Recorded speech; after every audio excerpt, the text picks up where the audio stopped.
Good afternoon, everybody. It's Michael here from Michael's Card Art, and I just wanted to today make a very quick card.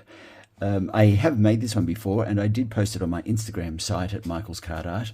However, I got a lot of requests for how did I make the actual card. So what I thought I might do, despite it being a very simple card, I will make it up in this video for you. Now, this is the card that we're talking about here. It's using a number of sets, some recent, some old, and I'll just go through those for you. The Power of Hope is where I took our protagonist for this one, and the herons, I've taken them from Heron Habitat, which is both of these these are retired sets from Stampin' Up. So, and if you don't have them, you can obviously search them out or look for other comparable items to go with that. I've also used, in this particular card, I used the Leaf-Fall 3D embossing folder to give us that there. I'm using a different folder this time. And I've already taken the liberty to emboss that. Now, I don't believe this is a Stampin' Up embossing folder. However, I like the look of it. So we're going to use that. Now, the centerpiece that I've cut out, it's from the Thoughtful Expressions dies. This is from the mini catalogue through to January and April 24. So it's the larger one of the Thoughtful Expressions die is how I've cut that, just so you've got that. Now, the paper, the DSP that we've used, that is from the Winter Meadow DSP range. Now, and I'm using, I'll just quickly flick through here, there's some beautiful designs in this, but it all relates to a cold, misty meadow, as you would imagine. So let me just find the sheet that it is, and I thought it was on the top there. And it's not. Oh, here it is. And this is the sheet that I've drawn that I'm going to use for this particular project today. And so I've already got that ready to go. And I'll just put that away.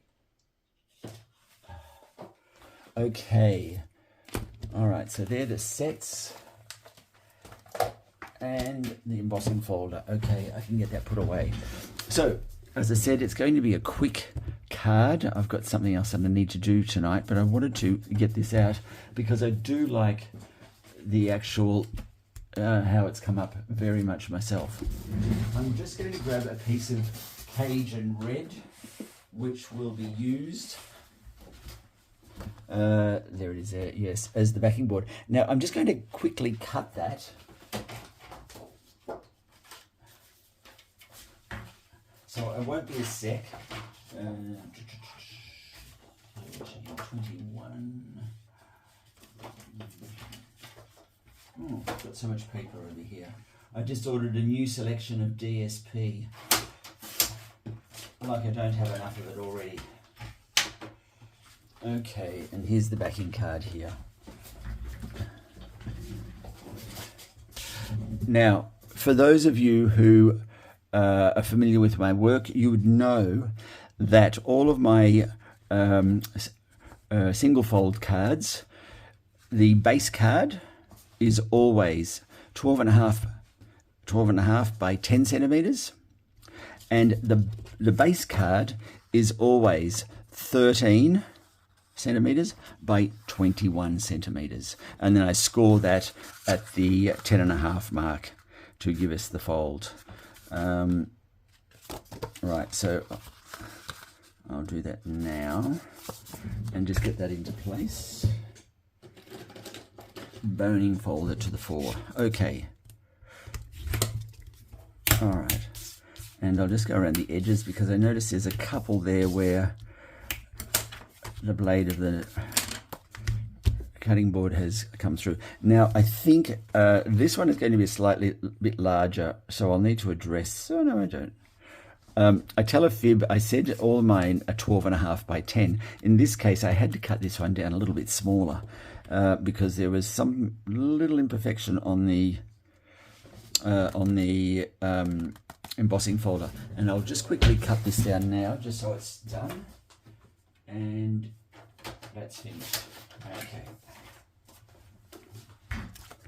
And there you go. Okay, that's good. All right.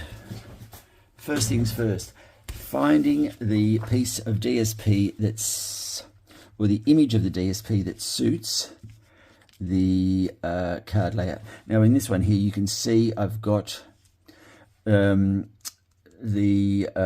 character looking down and out into the trees. And so what I need to do is exactly find on that DSP the position that I'm going to place it. I'm just going to cut this out now. I thought I had done that, but I haven't. So what I did, I embossed this in gold, and I'll color it, and it will now there's no dies for this stamp set, but in saying that, I don't really believe you need them, simply because the images are so straightforward. They're easy to fussy cut. Okay, and we have it. All right. All right, that's done. So I mentioned looking out into the crowd. What I've done with the original one, I've just tucked her in there like that, and there she's looking into the crowd, into the trees. So with that in mind, it won't really matter. And I'm going to say that's my go in position there. I just need to mark something so I can go to the and cut this out. So just won't be a sec.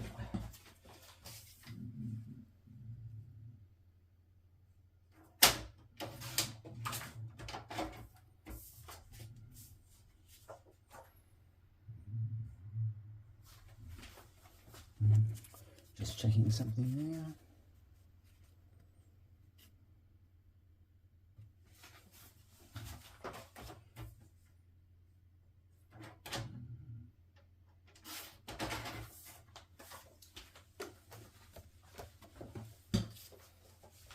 Okay, so I've got that image cut, and I just need to extract a piece off the side.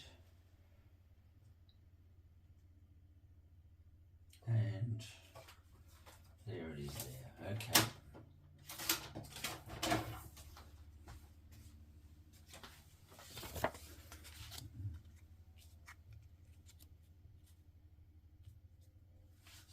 All right.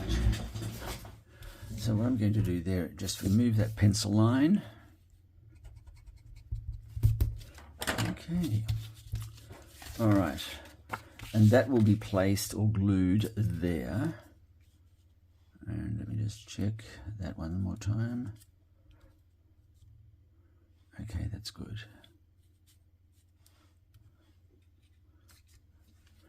Okay, let's just get some glue onto that. I'll just do this just for my own sanity. Just so that we can position that into place. Okay, there it goes. Good. Oops. Okay. Then this, which has been embossed, will be placed.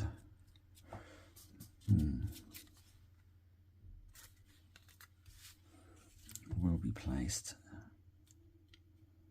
like this. All right, so let's get that with some dimensionals in place.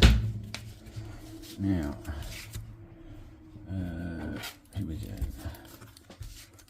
Very simple process. Just making sure that we have the top card well secured I use a lot of dimensionals actually, because I like height and movement with my projects. There's one. Okay.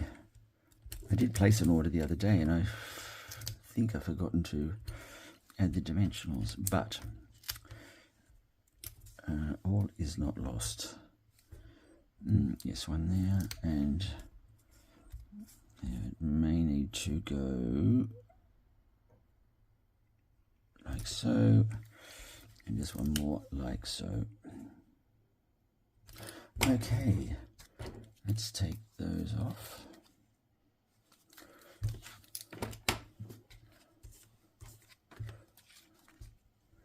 Okay, now I've got a slightly the wider side over here where our leading lady is going to stand. So that's a deliberate action on my behalf. I did do something similar to another card on my video channel, and there's a number of people who rang in and said it's not square, you've got it wrong, and because I didn't tell them that that was my intent. And I feel like I should respond to every message I get. Well, that's when you need to get a secretary. Okay. Oops, one more. Okay, here we go. All right, that's in place. That is put with dimensionals so that we've got that element of height. Beautiful. Okay, now let's just put that aside for a moment and let's color our friend. And I want Cajun. Okay. I'm not as good a colorer as I would like to be. Now, do I want...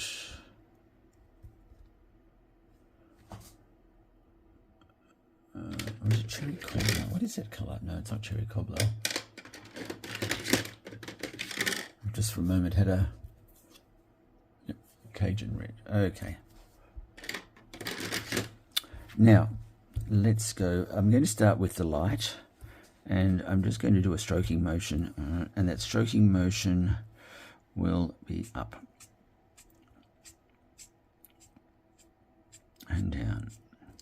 And what I'm trying to do there is just get coverage, and then I will move in and do some tones. So just, that's it. Now, I think what I did with that one, and I like this color too, that was done with a with the red, I think. Okay, so we've got our coverage on first. Now I'm going to go in with some and bring out some highlights, and it might just be a couple there, and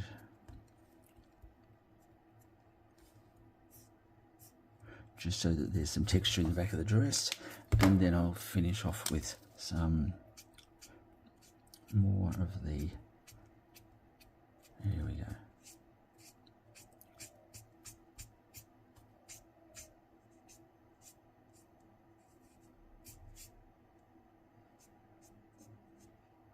Okay, there we go. All right, now I'm going to do also the collar. I should do the collar up here. Just giving that some, yes, that's good. Okay, now let's go in with this color. And now this is dark saffron and light saffron. So I'm just going to just put some color in there, very, very lightly. This is her parasol, and I will come through and do her hair shortly. Okay, so nice and light there, and I'll just go in with a darker tone of the saffron just to give it some texture as well.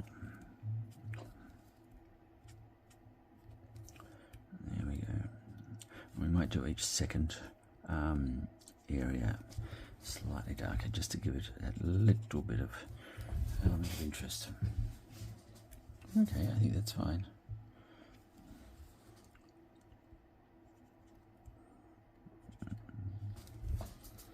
Okay, and then black. Basic black, yes. So let's get some. Okay, I don't want that one, I want this one.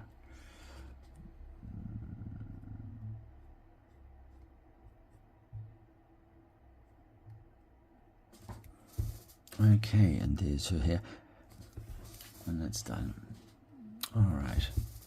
Okay, now if you like, I can just give her a bit of a skin tone, which is in here.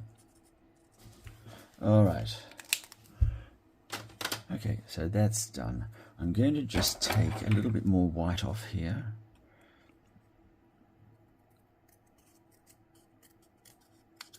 Just to bring tighter around the, there we go. And there we go. And here.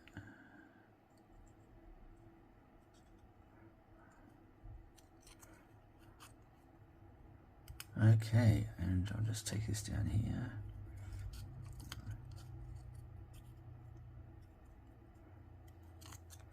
And yeah, okay. All right, I think that's good.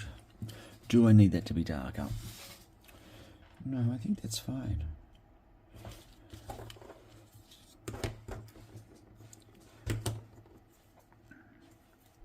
Yeah, no point of difference. Let's keep this one. Let's keep this one Cajun red as opposed to the bright, brilliant red there. Just give it a bit more of a tone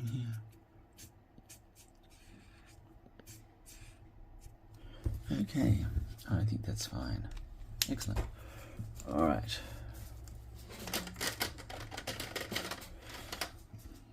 Okay, we've got our lady in here. And I'm going to give her dimensionals like I've done with this one. I'm going to use small ones actually. Let's put these on. Now, see, if we're going to secure her to that there, we need to glue there and a couple of dimensionals here, just on this side.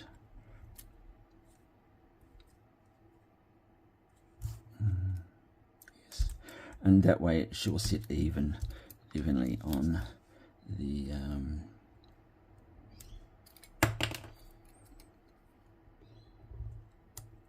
card. There we go. All right, let's take those off. And oops, that one's there, that one's off. Just put a bit of glue here. And she will stand like so there. Excellent. Very good. Okay. Oh. Okay. This is the part that I dread, and I forgot to. I'm getting a sick feeling thinking about it, because what I've done is I've put the whole card together and I haven't put the birds on, and I have lost. Let me just find it. Here it is. Heron habitat. I don't know if anyone has the scariest thing they've ever done in card making, but for me, this is it, because when I stamp straight onto a finished product like this, it always goes pear-shaped. Okay, here we go. Last time I did it on this one, using this stamp set, it fell off onto the card. Now, I like the herons for this card. I'm looking to see there's no halo. If you don't know what a halo is, it's when you press the card I'm going to just put this on and go for it straight away. It's just sitting there. It's touching.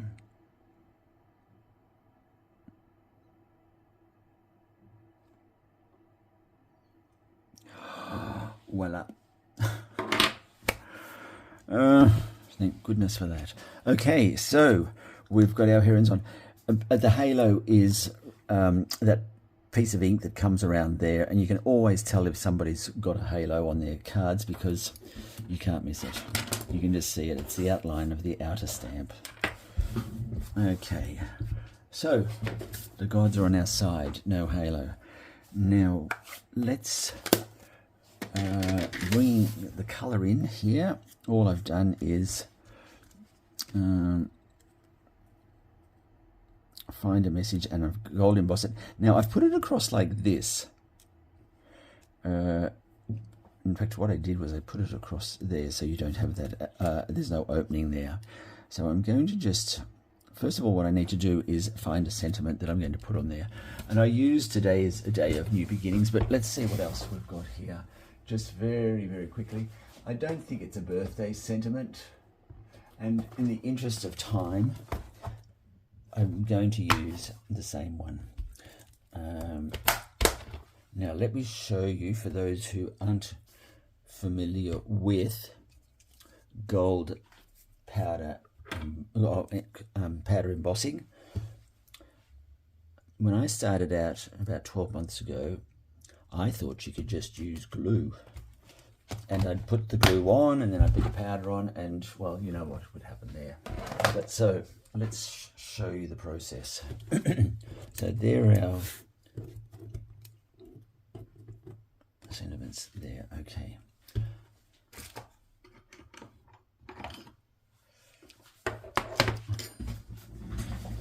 Okay. So I'm just using the embossing buddy. Now that just takes all the static and any grease that's sitting on that card from my fingers, takes that off, and it means that the embossing powder won't stick all over the card, only on the parts where you've used the Versamark ink. The Versamark ink is just like a sticky ink that you use when you are embossing, because you want a product, e.g. embossing powder, to stick to the card. So we're just stamping that there gently. Okay, taking it off.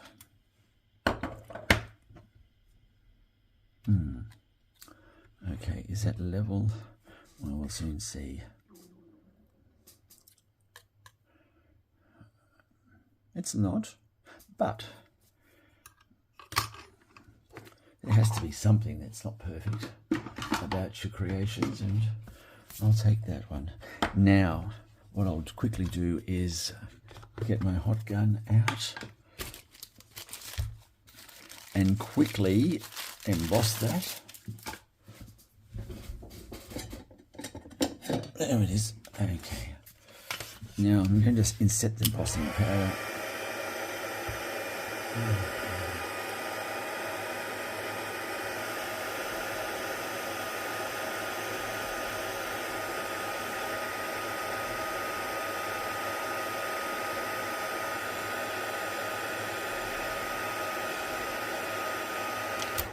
Okay, that's done. Let's get this into play. I'm just doing that as a bit of an offset there, like that.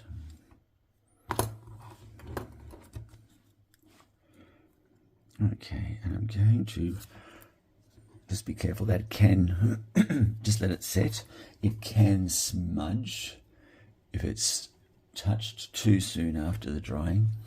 And I was looking for glue, and here it is. Upper bottom. I think I'll do the top part, the upper part. So just put a bit of glue in here. That's it. And that can go like so. There. Okay. Alright, so that's that. Now, gold twine. Here it is. Here.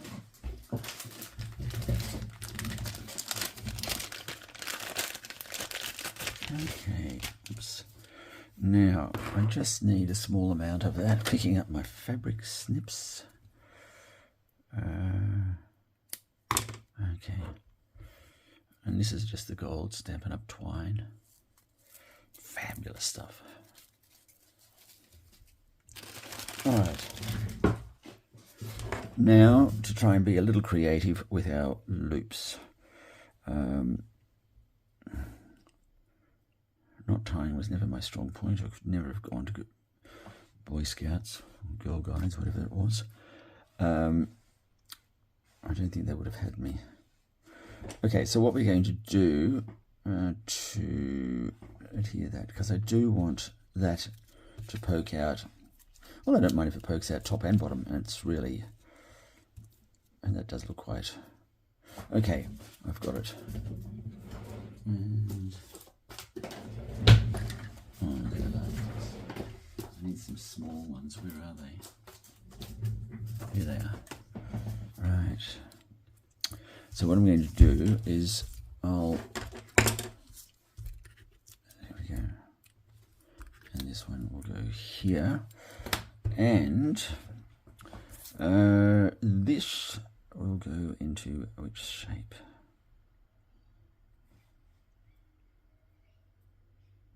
I'm going to make one of these circles bigger than the other if I can.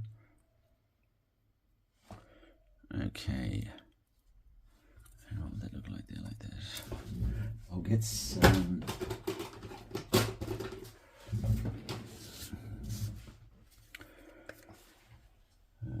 Let's just get a little piece of card.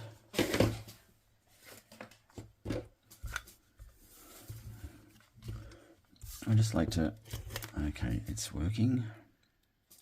I'm going to set that there and there. I'll just to place a bit of glue so that it's got something to attach to. Okay, there it is.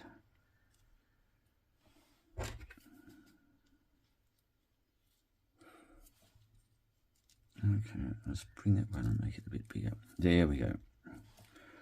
All right. Now that's adhered there.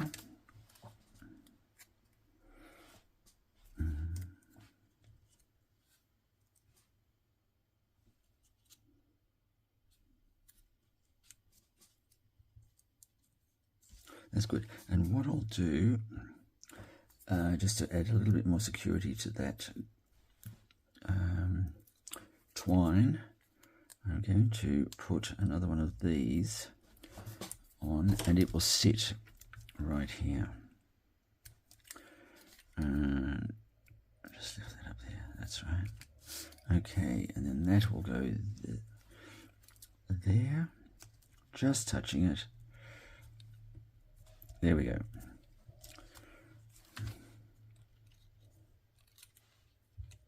Okay, and there is our card.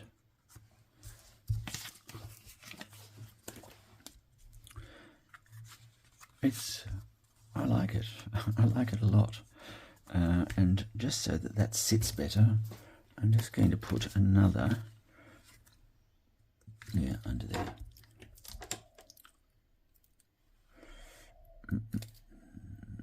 I'll just take this off. These can be problematic some days. Okay. Here we go. All right. So that's the card. And obviously we'll place something on the inside there for that.